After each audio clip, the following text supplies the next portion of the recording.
ہمارے ملک ہندوستان میں بہت سارے مذاہب کے لوگ رہتے ہیں، بستے ہیں،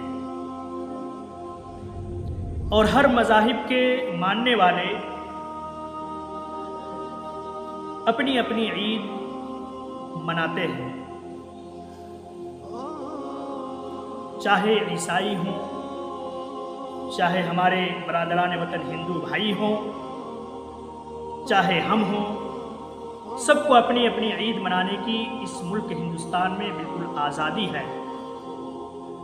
کوئی کسی کی عید پر روک نہیں لگا سکتا ہے، کوئی کسی کی عید پر ایک دوسرے کو ٹوک بھی نہیں سکتا ہے، اور ان کی تذلیل اور ان کی توہین بھی نہیں کر سکتا ہے۔ ہمارے سامنے کچھ ہی دنوں کے بعد ہمارے برادران وطن ہندو بھائیوں کے یہاں ایک عید آنے والی ہے، جس کو ہم دیوالی کے نام سے جانتے ہیں۔ اس دیوالی میں برادران وطن ہمیں کچھ گفٹ دیتے ہیں، ہم بھی اپنی عیدوں میں انہیں کچھ گفٹ تحفے تحائف دیا کرتے ہیں، وہ بھی ہمیں اپنی ہولی میں، دیوالی میں اور ان کی جتنی بھی عیدیں ہوتی ہیں، عام طور پہ وہ غیر مسلم بھائی برادران وطن وہ بھی ہمیں کچھ تحفے تحائف دیا کرتے ہیں۔ آئیے ہم دیکھتے ہیں کہ ہماری شریعت میں ان کے تحفے تحائف کے بارے میں، ان کے گفٹ دینے اور لینے کے بارے میں ہماری شریعت کیا کہتی ہے۔ ہمارے برادران وطن ہمیں جو گفٹ کرتے ہیں، ہمیں جو گفٹ دیتے ہیں، تحفہ دیتے ہیں، تو عام طور پہ وہ مٹھائی تقسیم کرتے ہیں، مٹھائی ہمیں دیتے ہیں۔ ان کی مٹھائی دو طریقے سے ہوتی ہے۔ ایک تو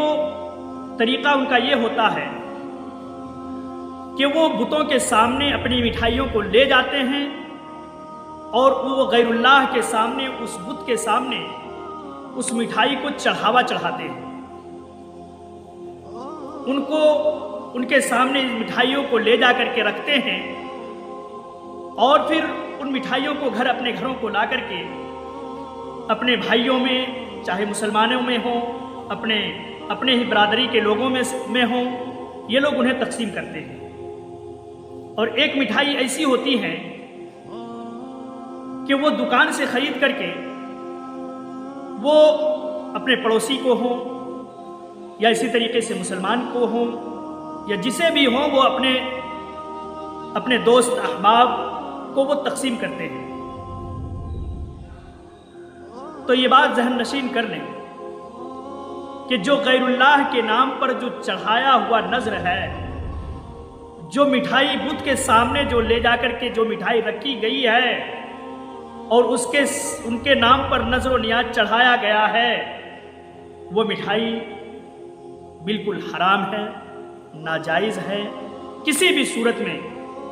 وہ جائز نہیں ہے۔ چونکہ قرآن کریم کی یہ آیت اس پر فٹ ہوتی ہے، وَمَا أُحِلَّ بِهِ لِغَيْرِ اللَّهِ، جو غیر اللہ کے لیے چڑھایا گیا ہو، غیر اللہ کے نام پر نذر و نیاز چڑھایا ہوا مال ہو، یا اسی طریقے سے مٹھائی ہو، جانور ہو، جو بھی چیزیں غیر اللہ کے نام پر چڑھایا گیا ہو، وہ اسلام میں اس کو کھانا جائز نہیں ہے، وہ اسلام میں حرام ہے، وہ ناجائز ہے۔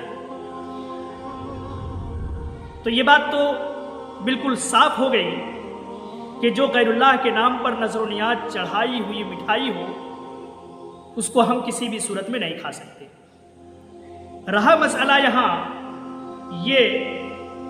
کہ وہ جو ہمیں دکان سے خرید کر کے دیتے ہیں، اس مٹھائی کا کیا ہے؟ تو اس مٹھائی کو بہت سارے علماء جائز قرار دیتے ہیں، اور بہت سارے علماء کے اقوال ہیں